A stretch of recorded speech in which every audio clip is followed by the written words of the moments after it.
All right. Testing the transmission. Hello, guys. This is Dan Duran. Welcome to the Get Cyber podcast. If you're looking to break into cybersecurity, you come to the right place. I am your host, Dan Duran. And today we're diving deep into how to land a job in cybersecurity, even if you don't have a degree or experience. Joining us today is the man, the legend, Andrew Summerton, CEO of Rhyno Cybersecurity, a leader in the industry who's here to share his insight into how to break into the field, what skills you need the most, and how to successfully build a career from the ground up. If you're ready to start your journey into cybersecurity, let's get right into it. Hello, Rhyno. Hello, Rhyno. Hello, Rhyno. Hello, Andrew. How are you? I'm good. You're so mysterious today. I was, you're just right into it, which I love. So I'm great, buddy. Good to see you. Good to see everybody that's joining us. It's nice to be back. So, but I don't know if I can be as animated as you are in the explanation, but I'm good. I'm good. Full disclosure: Andrew is my colleague. He is my business partner. I'm the CTO here at Rhyno Cybersecurity. He's the CEO, and he calls the shot and pays my salary, by the way. Is that right, Andrew?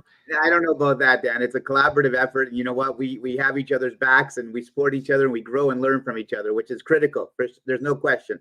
All right.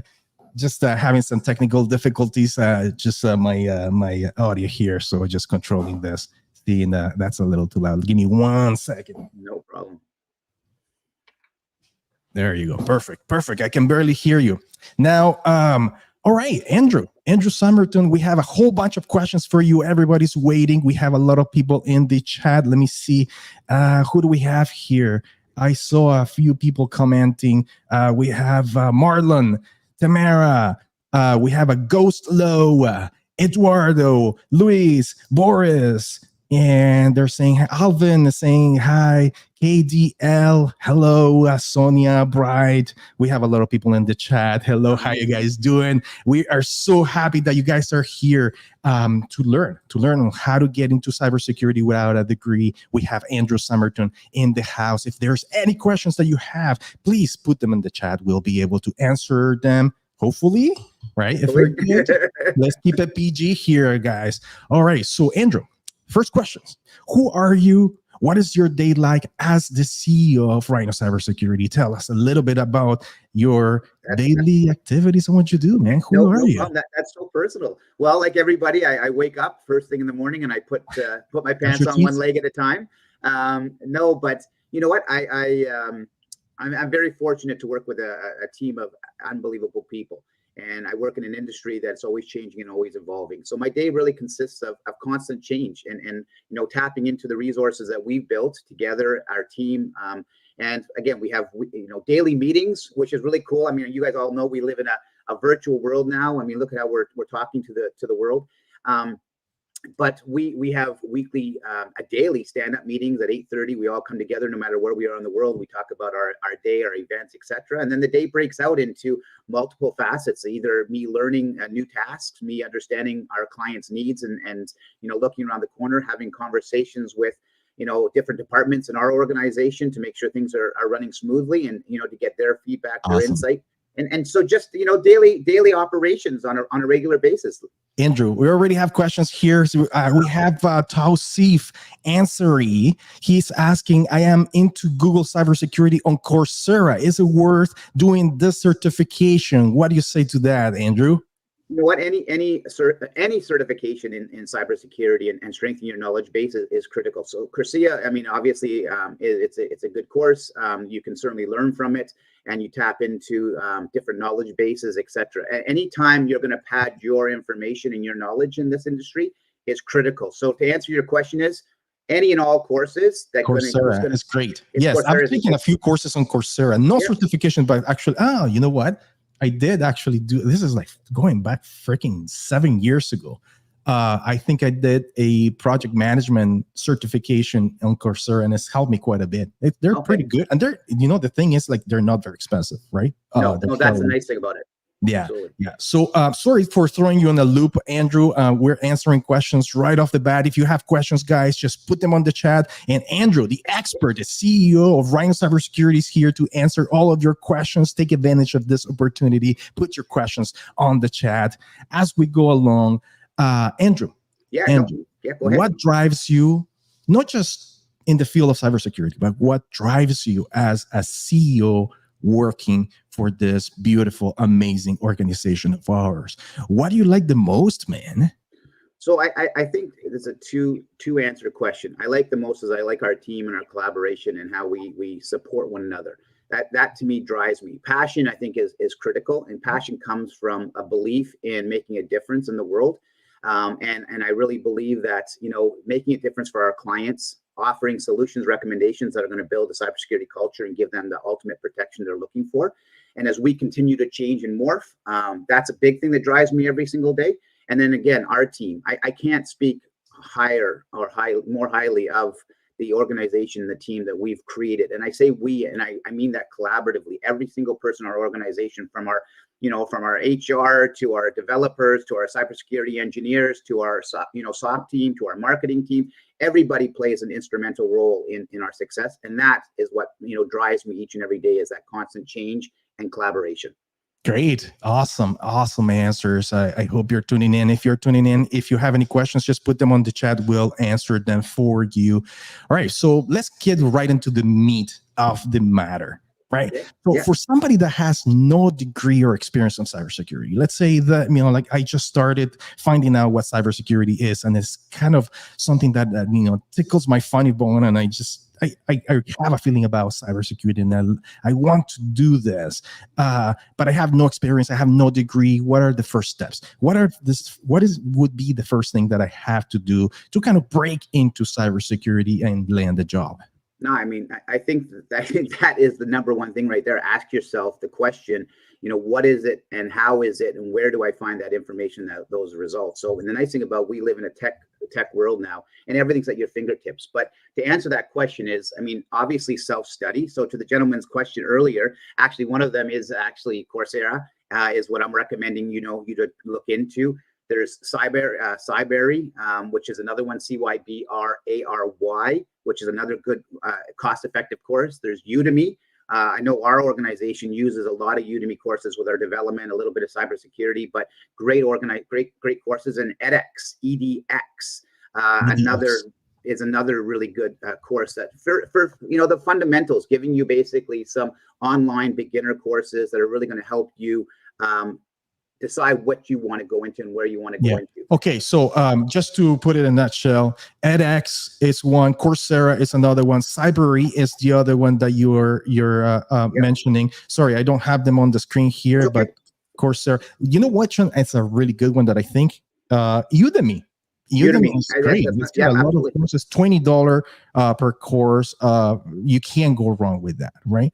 No, absolutely. And then if you want to look at some really some certifications like CompTIA Security Plus. So these are great great starter courses. We have another question from Tausat. Thank you for asking questions, Tausat. I think these are really good questions. Kudos to you, buddy, for these questions.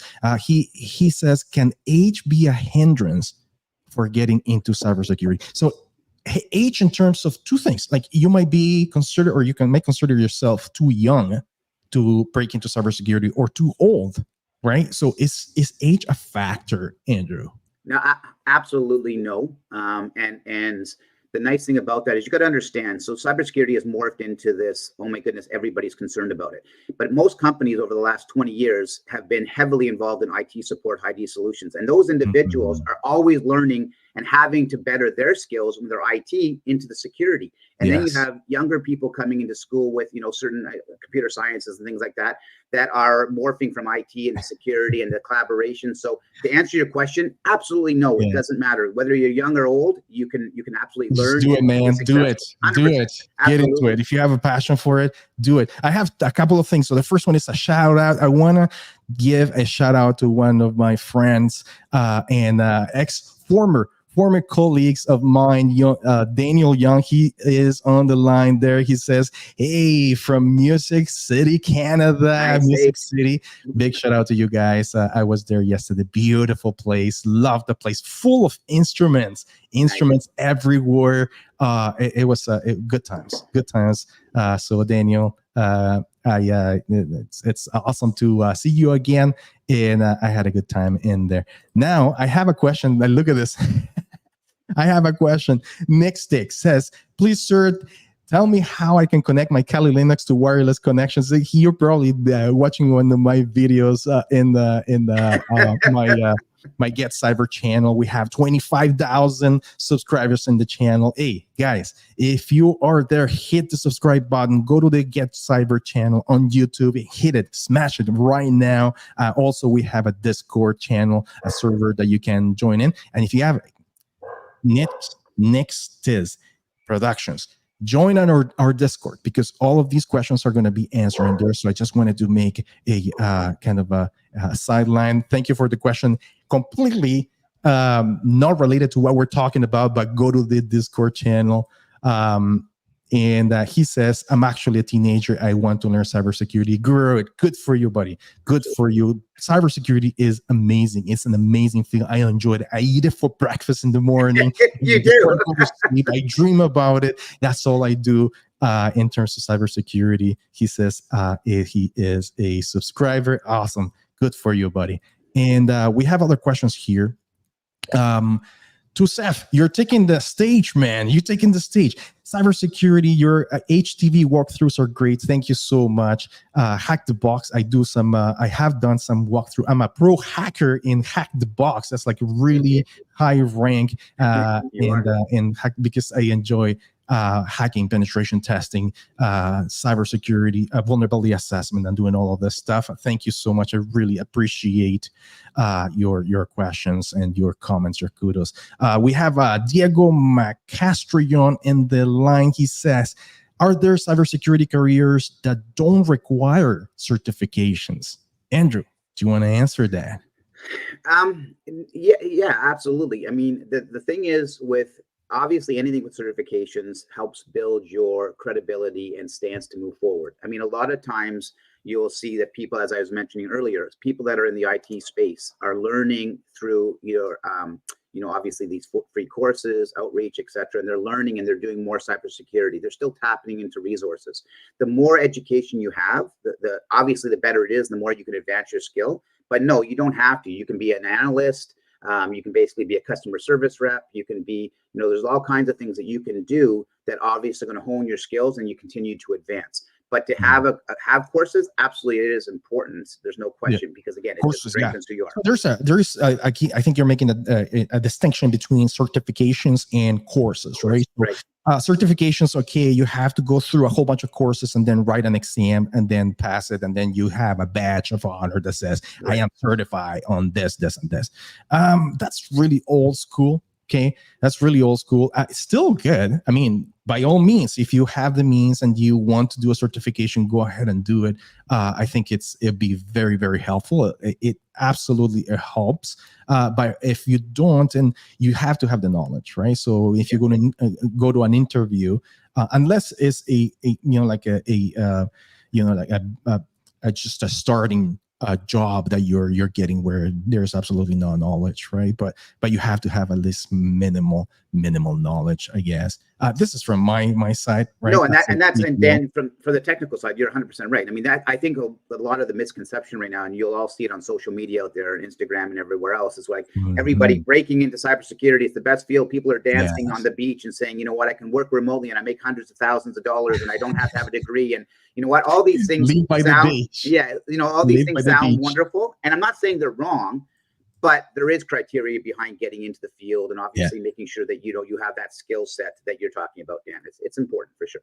All right. So Andrew, I have a question for you. What specific skills are most valuable? Let's say, okay, I want to learn something. We're in the next step. I know that I have to learn something. I know I have to take courses, but what skills do I have to learn to land my first job as in cybersecurity? Sure. I mean, there's a bunch of fundamentals. I mean, you have network fundamentals, obviously, so understanding networks. You have operation systems, figuring out and understanding the operation systems, basically Linux, Windows, those are all critical. Yeah. Basic programming and scripting, obviously, all things that are very Huge. important. Vulnerability assessments. I mean, understanding the tools for vulnerability, creating and doing vulnerability assessments. Incident response. So we have our own proprietary managed detection response. So our SOC team. So those are great. Those are great fundamental tools to understand. And then soft skills. Soft skills is basically solving problems, right? Working with teams, communications. So these are all fundamental things that are going to help get you into that job. Those fundamental services that you can actually tap into when you're creating resumes, etc. Okay, absolutely. So hard skills, soft skills, so communication, English, all of that's good stuff. From the soft skills, from the technical skills, penetration testing, systems administration, networking, and all of those are good. Awesome. Great. We have a comment here from Oladapo Kabir. I'm sorry if I'm completely butchering your name. My apologies. I am currently a cybersecurity student seeking a co-op opportunity at the moment. I have a CC and CompTIA Security Plus certificate, which is really good, by the way. I want to seek an interview session with your organization. Absolutely. We actually have partnerships with many institutions where they send us internships. We have 2 interns right now, Bright and Alvin, in the house. I think they are also actually here. I see them. I see them. They're interning with us, and they're having a really good time with all the activities that they're doing. They're helping us with clients and helping us in the stuff that we're doing. So, yeah. So I absolutely. Dan, to this gentleman's question too, absolutely. Reach out to us. Go send it out to admin at rhyno.io, or you can send it to Dan or Elizabeth, our controller. So Elizabeth at bwire.ca, and send your resume, send us some information. But I think what's really important when you're choosing a place to do internship is collaboration, communication, as I kind of keep going back to. Don't just go to an organization that's going to leverage, and it's just, it's what they're putting you into that role, which is great. But I think it's really important to be able to tap into the experience in that organization, and hopefully those people, whoever you were intern with, us or anybody else, gives you the ability to learn and grow, and then find your niche in the market, because not everybody wants to be an ethical hacker. They may want to be an administrator. They may want to do sales. They may want to do so many different tasks in our industry. So make sure whatever and whoever you partner with or go in to do your internship, they're willing to teach you, many facets of the business. Yeah, we have a question here from Tarsif. He's again asking a question. I think these are really good questions. Currently, I am a pen tester, job profile path on HTB Academy, planning to complete practical network pen tester on TCM security as well. What platforms should I go after to get my first client? So maybe I can answer that. I was going to say, Dan, you're much more technical than I am. That would be great. Yeah, it's not about platforms, buddy. Don't think about platforms, right? You can have, you can be in Hack the Box or any other platforms, but it's about landing an internship. You gotta. I tell people you have to work for free, man. Like you have to get that bit of experience on your belt. So you have to put resumes as many as you can to get an internship position, some sort of co-op position to work at a company for 3 months. And after 3 months, you'll have some really good experience. And then you can flaunt that on your resume. I worked with this company and this is what I did. And you get a lot of experience. I hope that helps, man. But I think primarily it's experience. People are looking for people that have experience in the job field, independent of platforms. The reason why I'm saying that it has to be platform agnostic is because some companies prefer one platform, other companies prefer another platform. So it's kind of like a mismatch when in terms of getting into the field. Okay, we have a really good commenting here. I just saw that. Is the field overpacked? Now, that goes along with one of the questions that I have for you, Andrew, Mr. Summerton here. What are some of the biggest misconceptions people have about starting a career in cybersecurity? Is The fact that it's overpacked, is that a misconception or not? Um, no, no. It's actually probably the opposite. A lot of people think that the industry itself it's just there's a shortage, and the reality of it is there is a shortage in talent and skill set. The reality, as we know, the world itself is changing completely into the digital. I mean, at the end of the day, our kids are waking up at 2 o'clock. Sorry, 2 years old, 3 years old. They know how to program. They know how to shift. They know how to work a phone. They know how to use iPads, etc. And AI and all these different things are becoming so much more relevant to the point where it's like we can't keep up with the technology. And so what happens is the cybersecurity side of things is being inundated with potential risks being introduced to those networks and those systems and those new technologies and the AI and all the different things that go with that. So to answer your question, it's absolutely not too full. We need help. We need people. We need experts. We need people forward thinking. I think one of the critical things about cybersecurity is that it's based on trust. People need to trust you to work with you. Mm-hmm. If people don't trust you, they won't work with you. Imagine you're dealing with data that is private. You're dealing with sensitive information. You're dealing with things that if they go wrong, it could cause a lot of damage to a company, to a person, or so on. So you have to break the barrier of trust. You have to make sure that whoever is going to hire you can have trust in you, right? So we have another question in here from Eduardo Escalante. He says, I am a developer. What do you recommend me to jump into cybersecurity? Is there a roadmap for achieving this? As a developer, maybe I can answer the question as the CTO. And so Eduardo, I would definitely consider testing code. If you're a developer, if you like programming, you can go as granular as you want in terms of doing unit tests and security tests on code, on applications, on websites, on e-commerce, on mobile applications, like heavy security testing. Some of the big, we have some clients that are fairly big, and we do security testing all the time because all the time there's new vulnerabilities and hackers are trying to get into. Hope that answered that questions. Dan, I think it's a great question too, especially for a developer, because a lot of small, and I just jump in there real quick. Yes. And I'm glad that he's proactive with that, because a lot of developers, a little development companies out there are building code, they're building websites, and they're not really thinking about the long-term security aspects of it. And so if you as a developer are thinking that way, I mean, kudos to you and being proactive. But that is going to be a fundamental skill set. Talk about certain places you can actually dive into the industry. Is as a developer, if you have a cybersecurity mindset in your development of code, etc., that's fundamentally a very valuable mindset or very valuable tool to have for any developer. Yes. We have a really good question here from Daniel.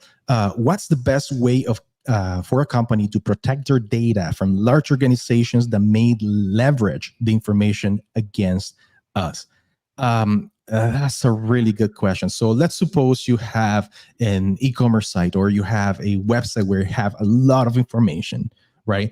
And that information is shared with, let's say, Amazon or other big players in the market, eBay or whatever, and you're uploading all this kind of information, or you have access. So what's the best way of protecting their large data from these big companies? Well, it is hard. It's just a matter of trust, right? And in my case, I would not trust big companies because they can, look at the terms and conditions, man. Just look at the terms and conditions. They're going to be pages and pages long, right? And full of jargon, lawyer jargon, that you won't even understand what they're saying. And most of the time, unfortunately, big organizations like Meta, Amazon, and what have you, they can do whatever they want with your data. So there's this trust factor that comes into play. The best way to go about it is not put your data in their platforms. That's fairly straightforward, right? So just be careful with what you do in terms of where your data is going. Your data is yours. it shouldn't even transverse into the United States. We're in Canada. I'm sorry, guys. We're in Canada. So a lot of companies, clients that we have also, if you are hiring a server in the States, it means that the data is actually transitioning from Canada into the States. You want to keep everything kind of at home, where the jurisdiction is in terms of the legal proceedings and all of that. Very good question, Daniel. We have another question here. We have lots so of many questions. This is, I love the interaction. We don't even have to worry about our topic, Dan. This is great. Yeah, I have some really good questions for you, Andrew. Let's see. Hura Gaming. How I advanced my career as a beginner. How I advanced my career as a beginner in cybersecurity as a pen tester. Did you please guide about us? Okay, so Andrew, can you guide us? How does somebody advance his career in cybersecurity as a pen tester? So the nice thing about being a pen tester, you have a vast skill set, and you're learning, and you're focused. You're able to work on your own. You're able to understand code, technology. You understand, open source services, etc. So really, all that is putting you out there. So putting yourself out there. So if you are in an organization and you want to, do something more than just pen testing, you want to.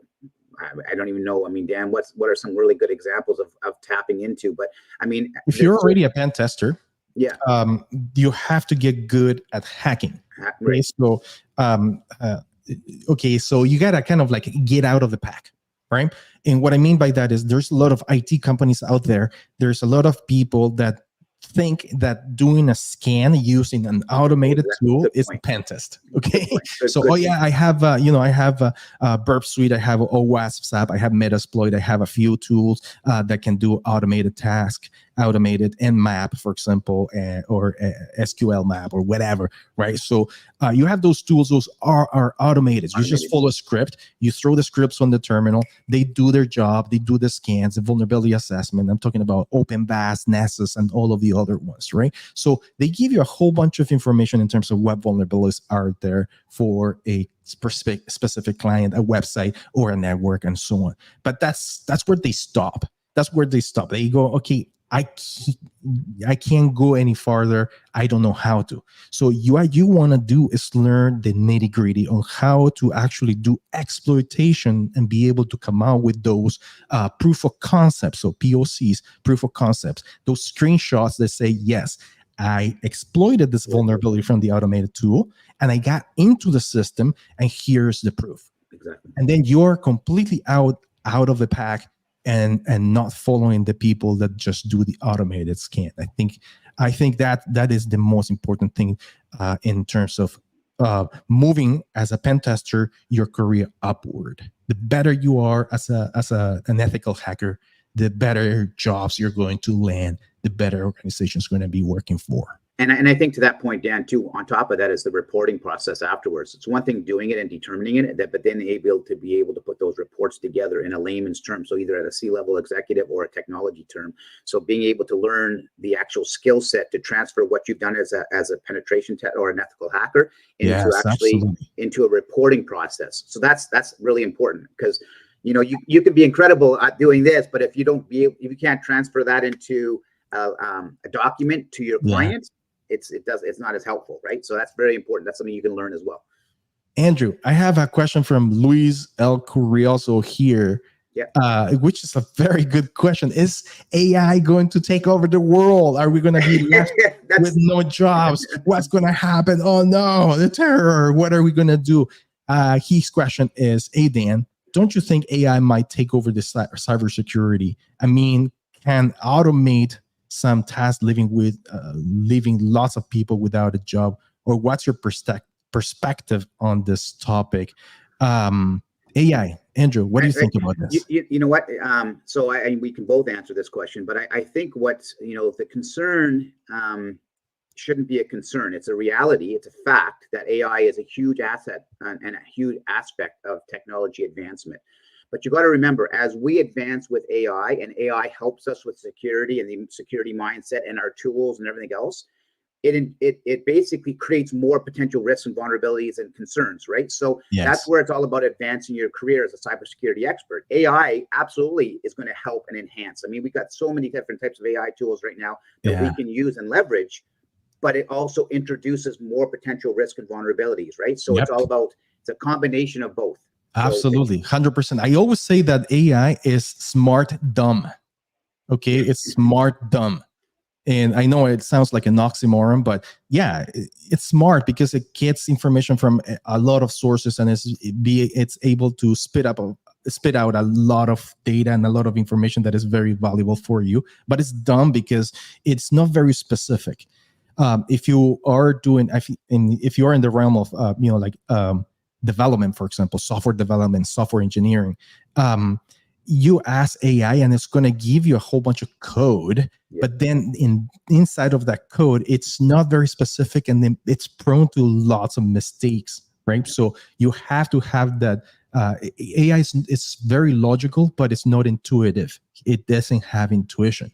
So especially when you're a pen tester. When you're a pen tester, you know that something is going on wrong because, this is taking a little longer to interact. Let's say you are interacting with some sort of code and it's giving you but AI is never going to be able to tell you, yeah, this means that it might be this other cause and this is what you can exploit. So it doesn't have intuition behind, it just has logic, right? So is AI going to take over the world? I don't think so. I don't think it's going to take over cybersecurity roles or software developer roles. It's going to help us, but not take over.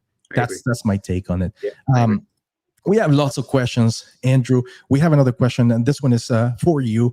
What do you recommend to learn to start in order to incorporate AI with cybersecurity? To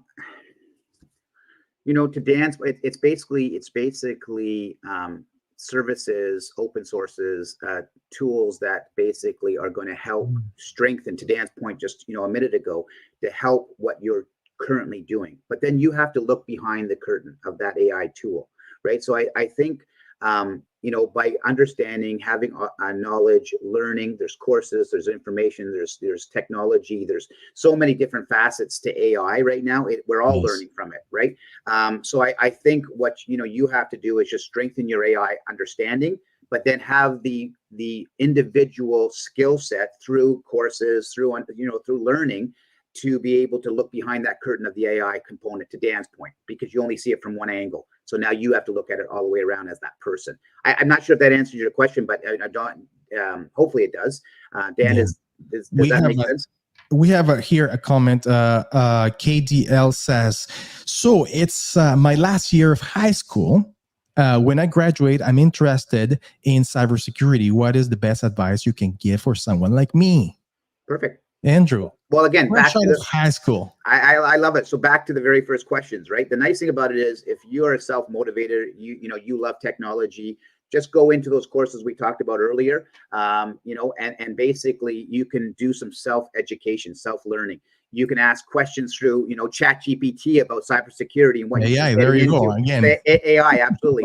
But I think what it's really important is to have that understanding, that general understanding of what you want to get into and why. It can't just be, always remember, and this is critical to me in anything you do. I mean, unfortunately, the world is made up about dollars and cents. If I make $1 million, I'm going to be happy. That's crap. Oh, I'd be happy.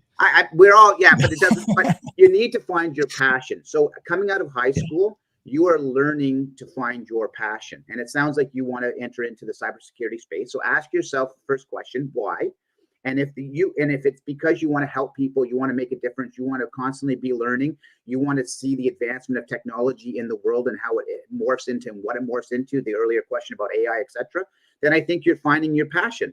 So then you just got to dive in deeper and find those courses that we mentioned earlier, and do some self-education, join blogs, join sessions, go to networking events, and you being here is a great start.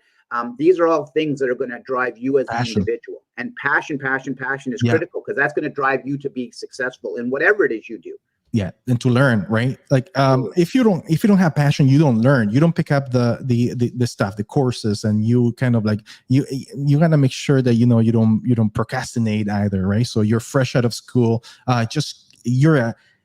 you're a sponge right now. You're a sponge. So what you have to do is just, soak as much information as you can in terms of technical and soft skills as what Andrew was saying. Andrew, I have a question for you. What is the most exciting part of working in cybersecurity today, especially for people that are newcomers?